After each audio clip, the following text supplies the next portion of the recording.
제가 그 네 가지 간단한 사례를 이제 들 텐데요. 이제 이 네 가지 사례를 들으시면서 공통적으로 그 어떤 성경 말씀이 떠올려지시는지 이제 그거를 한번 생각하시면서 이 이야기를 들어주시면 좋겠습니다. 첫 번째 사례는 이겁니다. 여러분, 그 미국의 한때 유명했던 가수 마돈나라고 기억하시죠? 이 마돈나라는 미국 가수가 거주하던 고급 저택이 이게 이제 매물로 나왔다는 겁니다. 그 매물로 나왔다는 그 기사를 보면서 제가 두 가지 사실에 놀랐는데요. 하나는 그 집값이 너무 비싸서 놀랐습니다. 우리 돈으로 약 375억 원짜리 집이랍니다. 이 미국은 우리나라처럼 땅값도 그렇게 비싸지 않고 그런데 엄청난 호화저택인가 봅니다. 그래 제가 첫 번째로 놀랐고, 또 하나 놀랐던 게 그 집을 내놓은 주인이 사람이 아니고 개라는 겁니다. 6년짜리 독일 셰퍼드 견. 이게 어떻게 된 일인가 봤더니요, 이 개의, 그러니까 이게 몇 대 위인지 모르겠습니다. 그 위에 개는 또 수명이 짧으니까요. 그 윗대 그 개의 주인이 억만장자였는데 이 사람이 죽으면서 그 개한테 유산을 물려줬다는 겁니다. 그래서 이제 그 엄청난 돈을 물려받은 그 개가 자산 관리하는 팀도 있고 또 이 개를 섬기는 사람 종도 있고, 그래서 이제 엄청난 그 부를 누리고 있는데요. 지금 이 개가 가지고 있는 현재 재산이 5,900억 원이랍니다. 어마어마한 돈을 이제 자기 다 이제 쓰고 또 이제 이 개한테 또 그 새끼한테 또 물려지게 되겠죠. 기사 일부를 한번 들어보십시오. 건서 6세는 이 또 개한테도 6세 이런 걸 붙이네요. 건서 6세는 개인 제트기를 이용해 밀라노와 바하마 여행을 다녀오고 매일 최고급 고기와 신선한 야채로 식사한다. 가끔은 철갑상어 알 요리를 즐긴다고 한다. 건서 6세는 조련사와의 훈련을 마친 뒤 호화로운 원형 레드벨벳 침대에서 잠을 잔다고 한다. 걔는 그 레드벨벳 침대에서 자면 잠이 잘 오나 보죠. 이게 굉장히 독특한 그 기사를 제가 읽었고요. 이게 첫 번째 얘기입니다. 그런가 하면 두 번째 얘기는 이겁니다. 이건 사우디아라비아에서 있었던 일인데요. 그 나라에서 이 낙타 미모 경연 대회가 열렸답니다. 이것도 웃기는데요. 정말 놀라운 거는 그 상금입니다. 이 낙타들이 이제 그 미모 경연 대회가 열렸는데 총 상금이 770억 원이래요. 그래서 이제 이 낙타 주인들이 여기에 이제 그 우승을 하려고 얼마나 애를 쓰는데, 정말 웃겼던 거는요, 낙타한테 이 보톡스 주사를 맞힌다는 겁니다. 그래서 이제 낙타가 또 입술이 두툼하면은 미인인가 보죠. 제가 정말 웃겼던 건 이게 사진을 봤는데요, 어떤 낙타한테 그 입술에 보톡스 주사를 주입했다가 그 낙타 입술이 터져버려 가지고 그게 지금 이제 사진으로 떠돌고 있다는 겁니다. 참 코미디 같은 이야기 아닙니까? 이게 지금 두 번째 이야기고요. 앞에 두 가지는 좀 약간 좀 코믹하다면 세 번째는 그 우프다고 할 거예요. 요즘 젊은 분들 쓰는 표현으로요. 제가 어느 기사에서 기이한 사진 한 장을 이제 봤습니다. 석 장짜리 사진이 올라갔던 걸 기억하는데요. 남자가 임신한 사진이었습니다. 이 수염이 얼굴을 뒤덮은 그 남자가 이제 임신을 하고 그 아내가 이제 임신한 그 불룩한 배에다가 이제 귀를 대고 이런 건데, 그 사진을 제가 그대로 한번 보여드리려고 방송실에 부탁을 했습니다. 수염이 덥수룩한 남자가 그 임신한 저 모양이 되게 참 독특하지 않습니까? 내용을 보니까요, 저 부부는 그 트랜스젠더 부부인데요, 특이한 게 뭐냐 하면은 이 두 분이 다 성을 다 바꾼 거예요. 그러니까 남편은, 지금 저기 나오는 그 남편은 원래 여성이었는데 남성으로 성을 전환했고요. 그런가 하면은 아내는 또 원래 남성이었는데 여성으로 성을 전환한 케이스다. 그래서 이제 수염이 덥수룩한 남자가 남자처럼 보이는 분이 뭐 저도 헷갈려요. 임신을 하고 또 긴 그 머리에 이 여성분이 이제 또 남편 역할을 해서 거기다가 입을 맞추고 하는 이게 우픈 거예요. 도저히 이해도 잘 안 되고, 근데 아마 이걸 뭐 미국에서 이거를 뭐 보여주면은 뭐 저게 어때서 뭐 그런 반응을 보이는 분들도 지금 꽤 있지 않을까요? 마지막 네 번째는요, 그 낸시 피어시 박사가 쓴 내 몸을 사랑하라 그 책에 나오는 한 내용인데요. 이 미국의 일부 지역에서는 이제 초등학생까지 다양한 성 정체성에 대한 사회적 압박이 가해지고 있다. 이게 무슨 소린가 보니까요, 그 책에서 11살짜리 딸을 둔 엄마가 학부모가 이제 한 말을 인용을 하는데 들어보십시오. 요즘 학교에서, 이 초등학교입니다, 요즘 학교에서는 젠더 이슈를 크게 만들어서 아이들 사이에 서로 너 게이야? 너 트랜스젠더야? 이런 질문을 끊임없이 하고, 심지어는 반에 레즈비언 아이들이 있는데 이 지금 11살짜리예요. 우리로 치면 이 4학년입니까 5학년입니까? 심지어는 반에 레즈비언 아이들이 있는데 자기 딸에게 여자친구가 되어달라는 얘기를 한다. 이게 순진한 우리 초등학교 4학년 여자아이가 너 나랑 친구할래? 우정을 얘기하는 그 친구가 아닌 건 아시죠? 제가 처음에 되게 웃기는 걸로 시작해서 점점 갈수록 막 엄청 혼란스러운 그런 내용들을 제가 말씀을 드렸는데요. 여러분, 이 네 가지 사례를 들려드릴 때 여러분은 이것을 관통하는 어떤 성경 구절이 떠오르셨던가요? 저는 오늘 본문에 나오는 사사기 17장 6절 말씀이요. 그때는 이스라엘에 왕이 없었으므로 사람마다 자기 소견에 옳은 대로 행하였더라. 오늘 설교를 준비하다가 이 내용들이 떠올랐던 이유가 뭐냐 하니까, 여러분 지금 도저히 이해가 안 되는 그런 어떤 수염이 덥수룩한 남자가 임신을 한 그 모습도 너무 생소하고, 어떻게 11살짜리 그 학교 교실에서 이런 상상할 수 없는 이런 일들이 벌어지는 것도 이해가 되지 않는데요. 제가 이 네 사건을 쭉 꿰보니까 여기에 어떤 특징이 있습니까? 이 모든 일이 어떻게 해서 일어나느냐 하니까 첫 출발이 뭡니까? 삶의 기준이 없는 거예요. 아무리 개를 사랑해, 저도 개를 키우는 사람 아닙니까? 개 사랑하거든요. 아무리 개를 사랑해도요, 글쎄요, 제가 뭐 그런 갑부라고 치면은 제가 그 무슨 사연인지는 몰라도 이 개한테 이 유산을 물려주는 것도 그게 이상한 일이고, 그게 또 사회적으로 통용이 돼가지고 개를 떠받드는 시중드는 사람들이 지금 개 재산을 지켜주고, 이게 또 뭐 그 다음 개들한테로 계속 유산이 물려지고 하는, 이게 상식적으로는 이해가 되지 않는데, 이 모든 이상한 일들이 일어나고 있는 현실의 첫 출발이 기준이 없는 거예요. 기준이. 그래서 제가 아까 그때는 이스라엘에 왕이 없었으므로, 무슨 뜻입니까? 여호와 하나님이라는 창조주 하나님이라는 기준이 있는 인생이라는 걸 설명할 때 제가 이 말씀을 사용하는 거 아닙니까?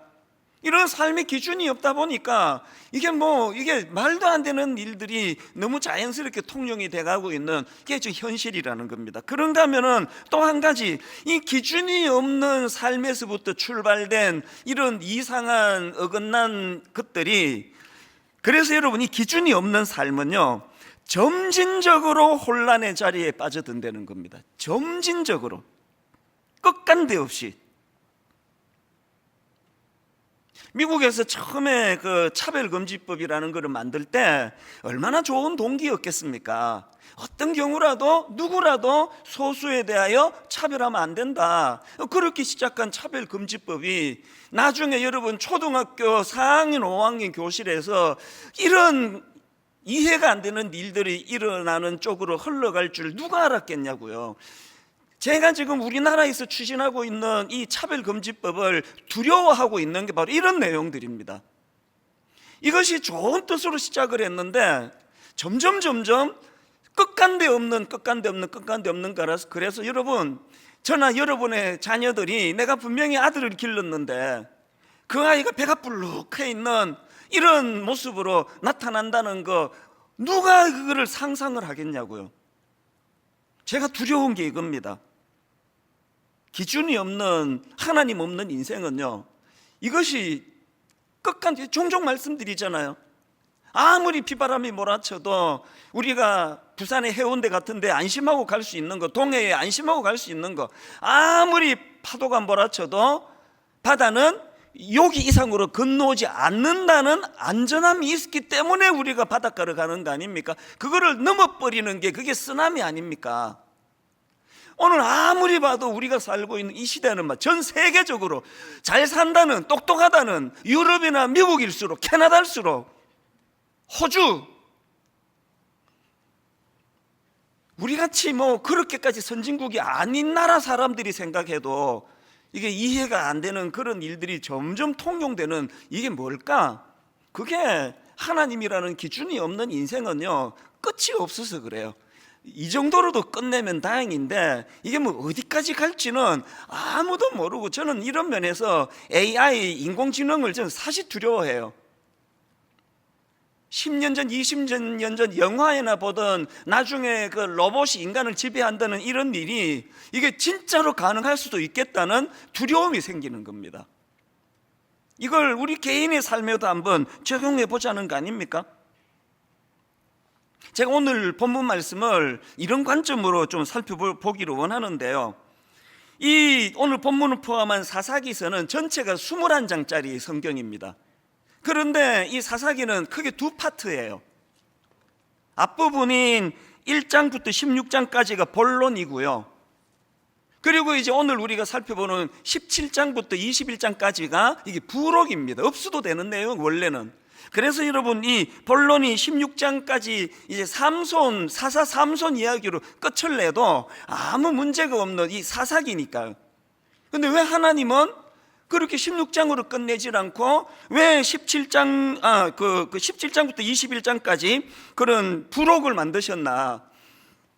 이 부록에 보면은요, 그 두 이야기가 등장을 합니다. 오늘 살펴볼 17, 18장에 나오는 미가라는 사람과 그 어머니에 대한 사례가 나오고요, 그 다음에 두 번째 이야기는 19장부터 21장까지 레위인과 첩 이야기인데요, 성경을 조금만 아시는 분은 다 아실 겁니다. 이게 점점 갈수록 부록은요, 역겹고 추하고 도저히 읽을 수가 없습니다.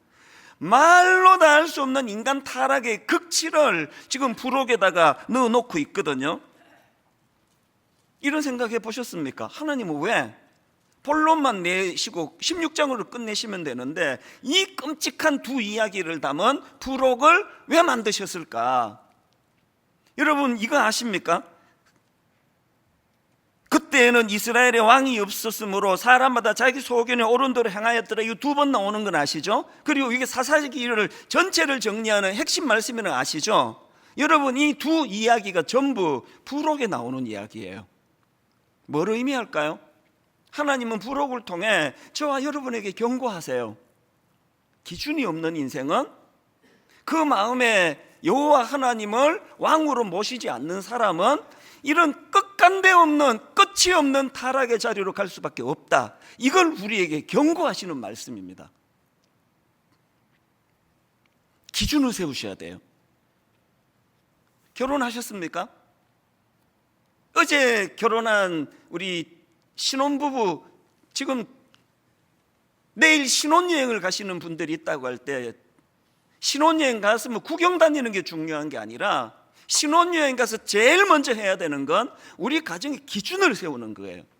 출산 계획이 있으십니까? 아이를 임신하고 이 아이를 출산하기 전에 이 자녀 교육에 대한 기준을 세우셔야 돼요. 공부해야 됩니다. 연구해야 됩니다. 그 중에서도요, 이 부록에 나오는, 사사기 부록에 나오는 두 사건 모두가 다 미가와 그 엄마 이야기, 가정에서 일어난 이야기, 이것도 그렇고 공통점이 뭐냐 하니까 또 레위인과 첩 이야기도, 이게 엄밀히 보면은 가정과 관계된 이야기 아닙니까? 그래서 여러분, 개인도 그렇고 가정에서의 기준이 세워져야 된다는 겁니다. 그래서 저는 오늘 여러분들이, 그리고 여러분의 자녀들이 이 악한 시대에 물들지 않으려면 이것과 관련해서 두 가지를 꼭 기억하셔야 되는 생각. 첫째가 뭐냐? 먼저 부모의 가치관이 바뀌어야 돼요.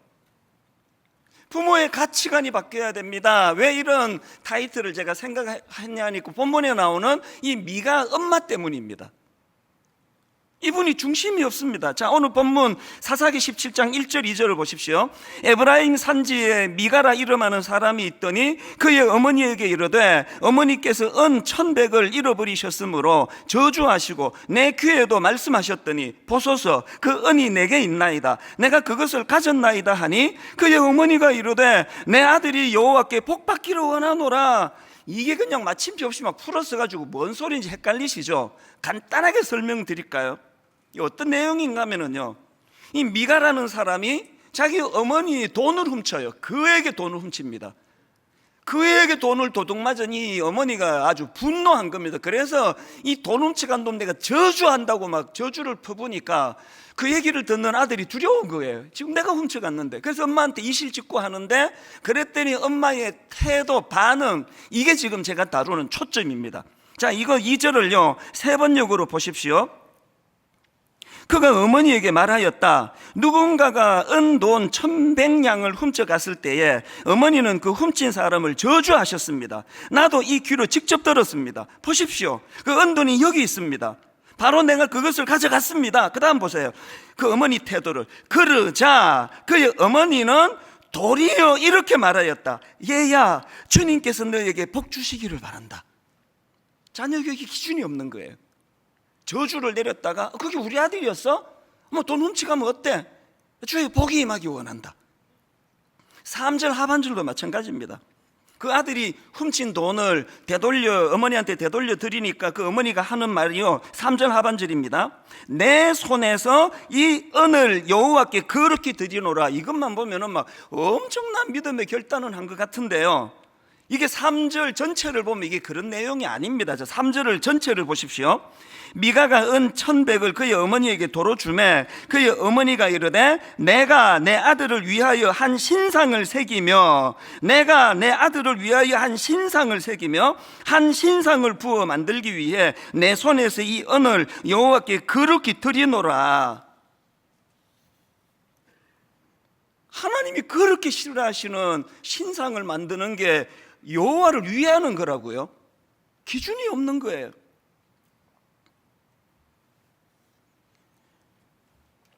저는 이 말을 정말 믿고 싶지 않은데요, 요맘때가 되거나 연말 혹은 연시가 되면은 많은 권사님들이 용하다는 점쟁이를 찾아간다는 거예요. 용하다는 점쟁이가 또 그 얘기를 또 왜 하느냐, 그분이 가가지고 내가 권사입니다 또 그 얘기를 또 하나 봐요. 정말 안 믿고 싶습니다. 이 미가 어머니와 같은 중심이 없는 이런 신앙생활을 하고 있다는 거 아닙니까? 이름은 하나님께 영광이라고 하는데 실제적인 그 행위는 기준이 없다 보니까 하나님이 너무나 싫어하시는 그런 일들이 일어나는 거 아닙니까? 이게 이런 어머니의 태도가 왜 위험한가? 그 아들 미가에게 어떤 영향을 미치는지 보십시오. 자, 본문 4절 5절입니다. 미가가 그 은을 그의 어머니에게 도로 주었으므로 어머니가 그 은 200을 가져다 은장색에게 주어 한 신상을 새기고 한 신상을 부어 만들었더니, 그 다음 보세요. 그 신상이 미가의 집에 있더라. 그 사람 미가에게 신당이 있으므로 그가 에봇과 드라빔을 만들고, 에봇은 제사장이 입는 옷이라는 거 다 아시죠? 그리고 이게 드라빔은 우상이라는 거 다 아시잖아요. 그럼 어떻게 된 겁니까? 그 다음도 보세요. 한 아들을 세워 그의 제사장으로 삼았더라. 레위인도 아닌 자기 아들을 제사장으로 삼는 거 보세요. 지금 이 미가를 보니까요, 윤리적 도덕적인 것도 돈 필요하면은 막 그에게 어머니 또 훔치는데 주저함이 없고, 내 복 받는 일이라면은 하나님이 싫어하거나 말거나 그냥 내 복 받는 일에 모든 걸 다 거는 거. 왜 이렇게 됐습니까? 부모의 기준이 없는 신앙 교육이 자녀를 이렇게 지금 만들어가고 있는 거 아니겠습니까? 1만 성도 파송 운동을 놓고 여러분 지금 마음이 복잡한 건 다 알아요. 그러나 제가 최근에 이런 이야기를 듣고서 정말 마음이 아팠습니다. 이런 말을 하신대요. 에이, 우리 목사님이 아무리 그래도 그 4분의 3이나 안 나간다고, 5천 명 이하로 안 준다고, 출석 성도가 안 준다고 뭐 정말 사표해야 되겠어? 걱정 안 해도 돼. 뭐 그런 얘기들이 있대요. 그리고 지난주에 이제 내년에 이제 하나님의 말씀을 관통하는 이런 목회를 하겠다 그랬더니 그거 봐, 관둘 사람이 저런 거 하겠어? 걱정 안 해도 돼. 그런 얘기를 하신대요. 여러분, 제가 분명히 말씀드릴게요. 1만 성도 파송 운동에 너무 큰 의미를 부여하지 말아 주시기를 바랍니다. 한국 교회를 살리는 뭐 엄청난 일이라느니 이런 소리 하지 마시고요. 이거는 그냥 뭐 자다가 일어난 잠결에 한 약속이라도 내 주인 되시는 주님께 한 약속은 반드시 지켜야 된다. 여기에 의미를 두시면 됩니다. 5천 명 이하로 4분의 3 이상의 성도가 나가지 않으면 제가 하나님 사임하겠습니다라고 약속을 한 이상 이거를 번복하는 일은 제 생애에 없습니다. 원래 내년에 안식년을 하려고 했는데 만약에 내가 나가게 되더라도 잘 정비하고 가야 되기 때문에 무슨 제가 안식년을 가겠냐고요. 뭐 하반기에 뭐 몇 달 갈 수 있을까요? 최선을 다해 정비할 것입니다. 그리고 저는요, 1만 성도 파송 운동 꼭 성공해야 된다고 생각하지 않습니다. 뭐가 성공인데요? 5천 명 이하로 주는 게 성공입니까? 아닙니다. 제가 오래 하고 싶어가지고 막 인위적으로 막 몰아쳐가지고 그렇게 5천 명 이하로 만들다면 그건 하나님 앞에 악한 짓이에요. 순리대로 내버려 두는 거예요. 모든 성도들이 다 남으셔도 어떤 조치도 취하지 않는 겁니다. 그리고 거기에 약속만 지키면 되는 거거든요. 이게 기준이거든요. 여러분 신앙생활에 기준이 있습니까? 그 기준이 고무줄이면 곤란한 거 아닙니까? 분당 우리 교회가, 그리고 저와 모든 성도님들이 하나님 앞에서 왕이 계시는, 그 왕이 우리 삶의 기준인 그런 성도들이 모인 교회가 되기를 바랍니다. 두 번째, 여러분, 우리 악한 시대에 우리가 물들지 않고 자녀들이 물들지 않기 위해서는 먼저 부모의 가치관이 바뀌어야 되고요. 그런가 하면 두 번째로 자녀 교육을 해야 되는데 어떤 자녀 교육이냐? 기준이 있는 자녀 교육을 해야 된다는 겁니다. 미가의 어머니 같은 자녀 교육 100번 해도 소용없습니다. 아까 2절 보셨잖아요. 아들이 그에게 그 자기 돈을 훔쳐갔는데 그걸 꾸짖기는커녕 2절을 보십시오. 보소서 그 은이 내게 있나이다. 내가 그것을 가져갔나이다 하니 그의 어머니가 이르되 내 아들이 여호와께 복받기를 원하노라. 징계해야 되는데 징계하지 않는 교육, 오늘 이 시대에 가장 가슴 아픈 교육이라 생각합니다. 저도요, 정말 친구 같은 아버지가 되기를 원해요. 그런데 친구 같은 아버지가 미가 어머니 같이 모든 걸 허용하고 모든 걸 용납하는 차원의 친구 같은 아버지라면 저는 우리 아이들이 상처받을지는 몰라도 그런 아버지는 되고 싶지가 않습니다. 여러분, 그 애완견 훈련사 강형욱 씨 다 아시잖아요. 저도 강아지를 키우면서 이분의 그 조련 방법을 여러 가지로 보고 많이 배우게 해준 분인데요. 뭐 이분은요, 진짜 뭐 강아지 정말 사랑하는 분이에요. 와, 이렇게까지 개를 위해주나 그러는데요. 제가 놀라는 게 뭔지 아십니까? 이렇게 강아지를 사랑하는 그런 조련사인데요, 그 강아지 훈련시킬 때 보면 피도 눈물도 없습니다. 어떨 때는요, 이거 동물학대 아닌가? 그럴 정도로 가혹하게 다루어요. 굉장히 제가 놀랍니다. 그랬는데 여러분, 요 근래에 오은영 박사라고 강아지가 아니라 사람 아이들을 교육시키는 이분을 보니까요, 교육 방법이 똑같은 거예요. 굉장히 단호하고 부모와 자녀 사이에 위계 질서를 만들고 철저하게 교육하도록 가르치는 이 원리는 똑같은 거예요. 오늘 이 시대가 가지고 있는 가슴 아픈 현실이 뭡니까? 친구 같은 아버지, 친구 같은 엄마라는 미명으로 부모와 자녀 사이에 경계가 허물어져 버린 거예요.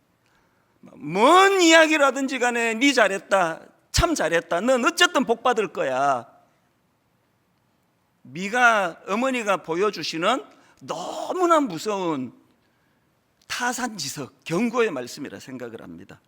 그래서 여러분 지금이라도요 기준을 세워야 돼요. 로마서 12장 2절, 너희는 이 세대를 본받지 말고 오직 마음을 새롭게 함으로 변화를 받아 하나님의 선하시고 기뻐하시고 온전하신 뜻이 무엇인지 분별하도록 하라. 제가 두 군데다가 굵은 글씨 강조점을 뒀잖아요. 하나님께서 너희는 이 세대를 본받지 말고, 여기다 왜 넣었을까요? 걸핏하면은 이 세대를 본받을 수밖에 없는 게 우리라는 걸 인식 좀 하라는 겁니다. 뭐 잘난 척하고 설교하고 떠들어대지만 내버려두면 이 시대를 본받는 목회를 할 수밖에 없는 게 저라는 걸 내 양심을 걸고 제가 너무 잘 알아요. 그래서 두려워하는 거 아닙니까? 그런가 하면은 맨 끝부분에 나오는 분별하도록 하라. 뭘 분별하라는 겁니까? 하나님의 선하시고 기뻐하시고 온전하신 뜻이 뭔지를 분별해라는데요, 여기 중요한 포인트가 있습니다. 여기 나오는 분별, 이 단어는 헬라어로요 도키마제인이라는 단어인데요, 이 단어는 영어로 말하면 테스트 앤 프루브, 그러니까 우리말로 하면은 시험해보고 증명하라는 그런 뜻입니다. 이게 뭘 의미하는지를 다니엘서에서 너무 잘 설명하고 있습니다. 자, 다니엘서 1장 8절 9절입니다.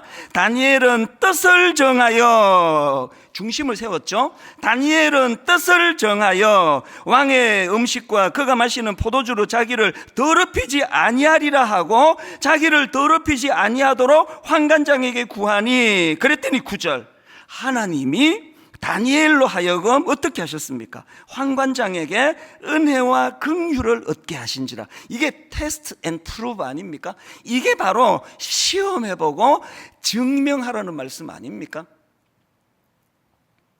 하나님의 말씀으로 기준을 세우면 맨날 손해보는 것 같고 맨날 억울한 것 같아도요, 그래서 우리 교회에도 오셨던 김지창 교수님 책에 보니까요 사사기를 이렇게 압축적으로 설명하더라고요. 사사기는요 샬롬의 땅에서 엔 샬롬의 삶을 살았다.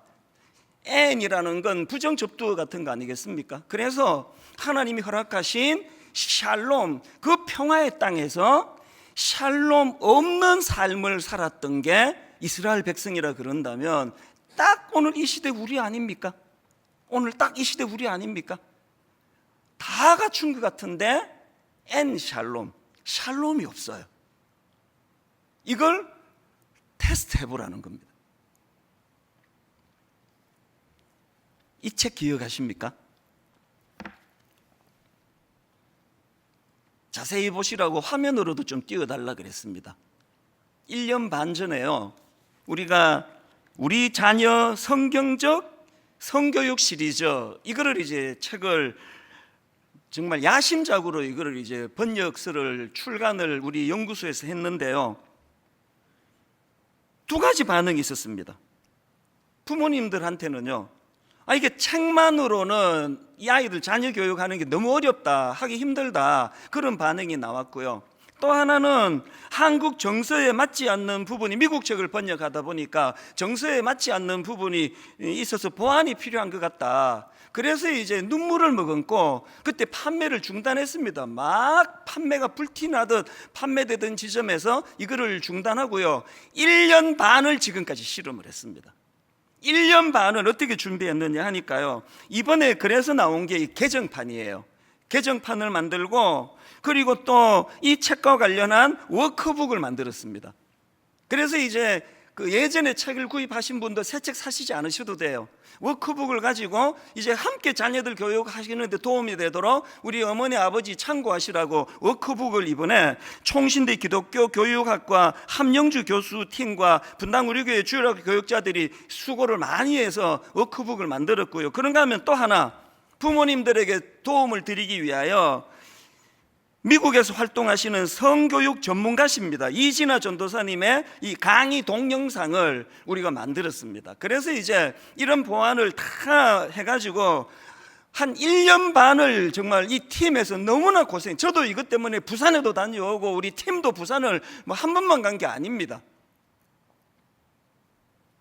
이 책을 만든 규장 출판사에서요, 우리 이것 때문에 이제 막 이제 중단을 했기 때문에 이게 그때 10권짜리 나이마다 이걸 다 만들어 놓으니까 10권짜리 책을 만들어 놓으니까 출판사 입장에서 재고가 25,000여 부 남았는데 제작비만 계산해도 1억 2천만 원 이 손해를 본 거예요.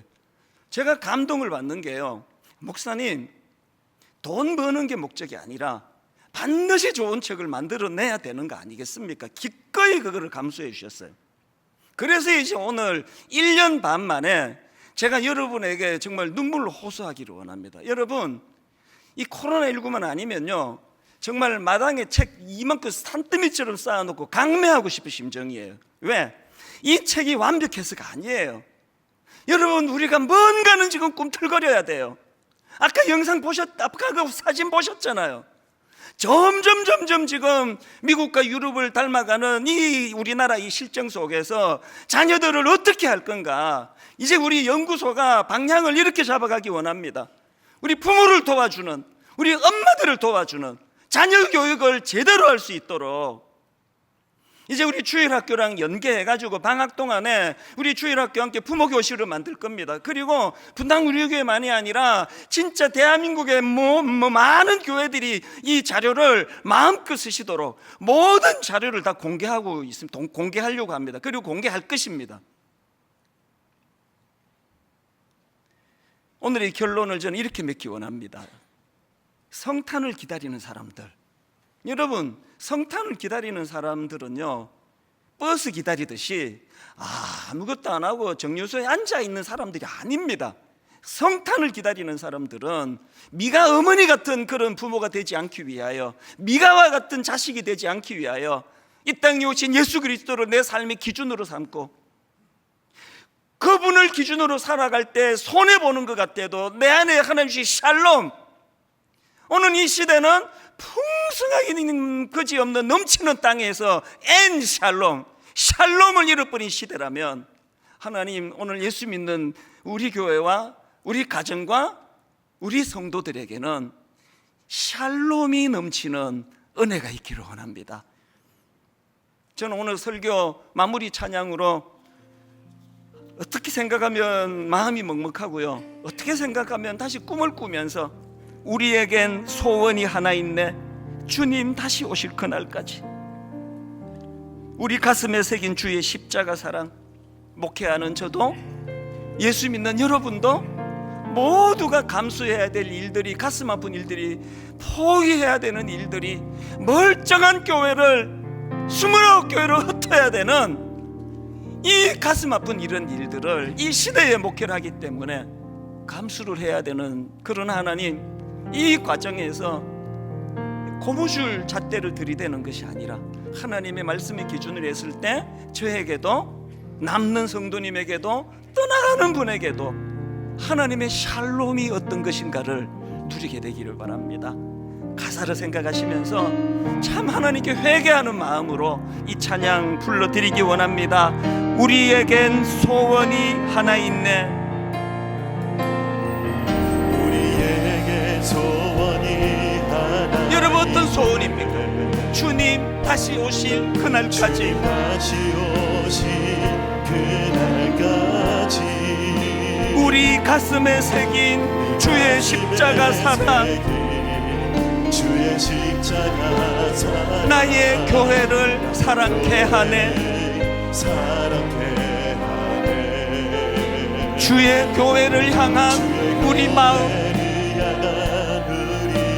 하나님의 말씀을 기준으로 희생과 포기와 가난과 고난, 하물며 죽음조차 우리를 막을 수 없네. 우리 모두가 다 이렇게 선포합니다. 우리 교회는 이 땅의 희망, 교회를 교회되게, 예배를 예배되게 우리 사용하소서. 진정한 부흥의 날 오늘 임하도록 우리 사용하소서. 우리 다시 한번, 우리에게 소원이 하나 있네. 소원이 하나 있네. 주님 다시 오실 그날까지 우리 가슴에 새긴 주의 십자가 사랑, 나의 교회를 사랑케 하네.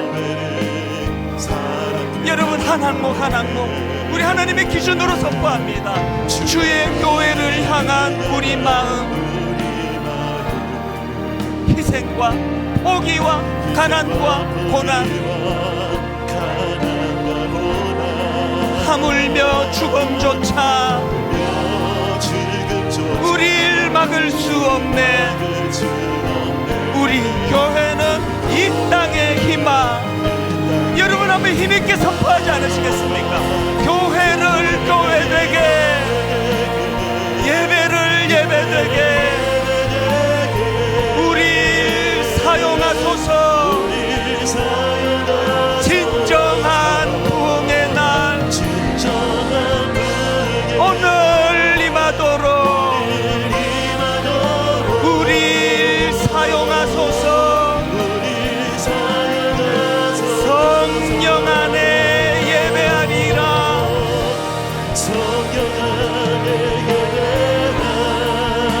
주님 주시는 자유의 마음으로, 사랑으로 사역하리라.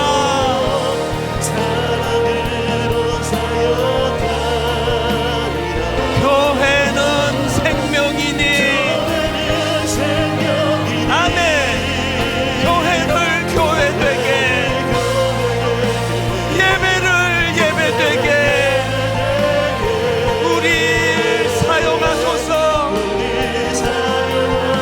우리 삶의 기준을 가지고 진정한 부흥의 날 오늘 임하도록 우리 사용하소서. 우리 뭘 할 수 없어. 성령의 은혜를 의지합니다. 성령의 세바라 이 땅에 불어소서.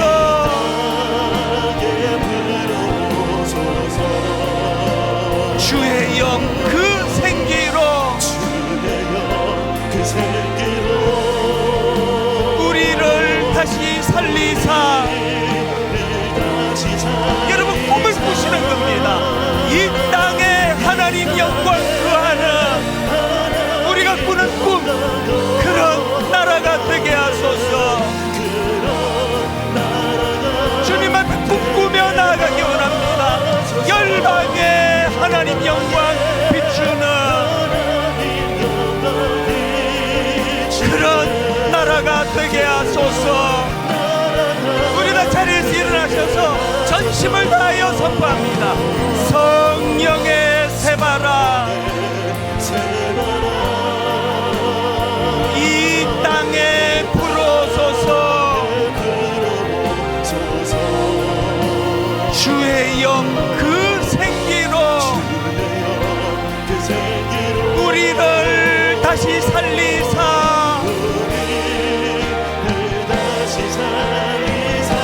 삶의 중심을 가지고 이 땅에 하나님 영광 거하는 그런 교회가 되게 하소서. 열방에 하나님 영광 비추는 그런 교회가 되게 하소서. 그런 교회가 되게 하소서. 마음의 소원을 가지고 그런 교회가 되게 하소서.